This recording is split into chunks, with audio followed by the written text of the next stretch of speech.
January 14th, 1996. Today's my birthday. I'm 21. Ricardo Lopez was born January 14, 1975 in Uruguay, and would later move to the United States and relocate in the state of Georgia with his parents. A man with little friends and strongly introverted. Throughout his life, he struggled with girls and never had a girlfriend. He had a drive to become an artist, which led him to drop out of high school. His art career was not successful as he feared rejection and worked for his brother's pest control business. Later on, he would develop a fascination for celebrities and would continue his introverted lifestyle. As an adult, he lived in a small apartment, which was a mess with empty food containers and numerous papers scattered around his apartment. With his lack of funds, he had no air conditioning, and he would walk around his residence undressed due to the substantial heat. His walls were covered in art, particularly of Bjork, his celebrity obsession at the time. He fell in love with Bjork, and his obsession only grew stronger. He wrote numerous letters to her and made several paintings of her, which he hung up throughout his apartment.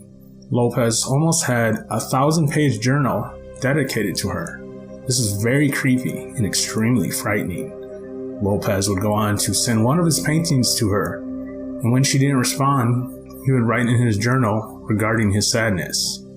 On Lopez's 21st birthday, his family witnessed how truly mentally unstable Lopez was and offered help. He had severe depression and isolated himself.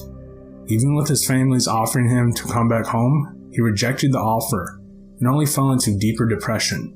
Many family members knew he had an obsession with Bjork, but didn't have high concerns with him committing any crimes.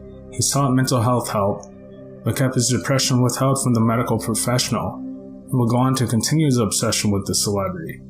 Lopez found out she was having a relationship with musician DJ Gotti, and this only made things worse for Ricardo Lopez.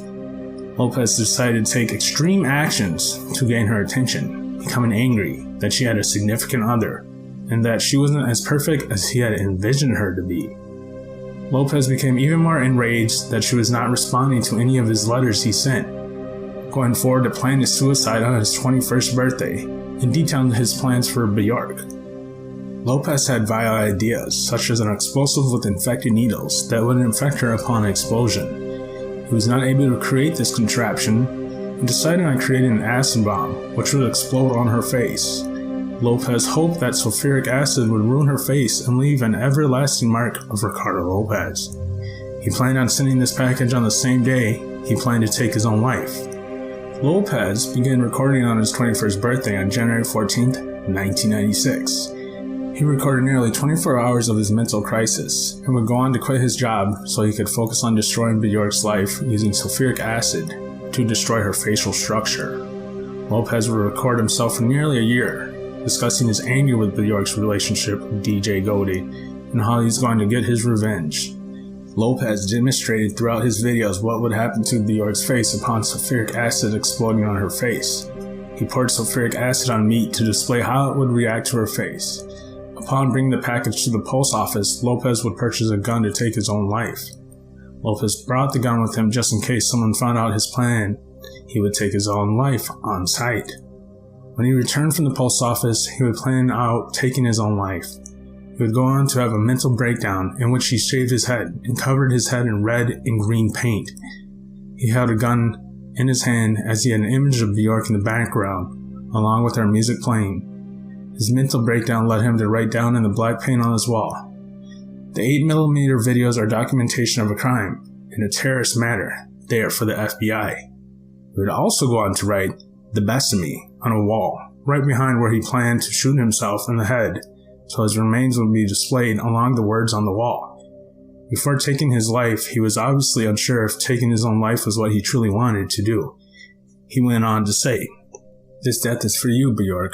No, excuse me, for you to see it, and some compensation for the pain that I have caused you, or maybe it will cause, everything else in my life that I've fantasized about, I have accomplished. This is the last song. After this, I'm dead." Before taking his life, he went forward to say, "This is for you," and placed the gun in his mouth and ended his own life. His body would fall to the floor where he would succumb to his death. 4 days later, the manager of the apartment would discover discoloration from the ceiling. Police arrived and witnessed the disturbing scene of Ricardo Lopez's apartment. The police viewed Lopez tapes and were able to intercept the package before it was in Bjork's possession. Police discovered that the package worked and would also result in the death of Bjork if it came in her possession. Ricardo Lopez had a sick obsession with Bjork, and this led to his demented attempt at hurting her with his anger towards her relationship with Goldie. Bjork was frightened, but was kind enough to send flowers to Ricardo Lopez's family. Bjork continued to release music, and until this day, she continues to release music. Thank you for watching. Stay tuned. Until next time.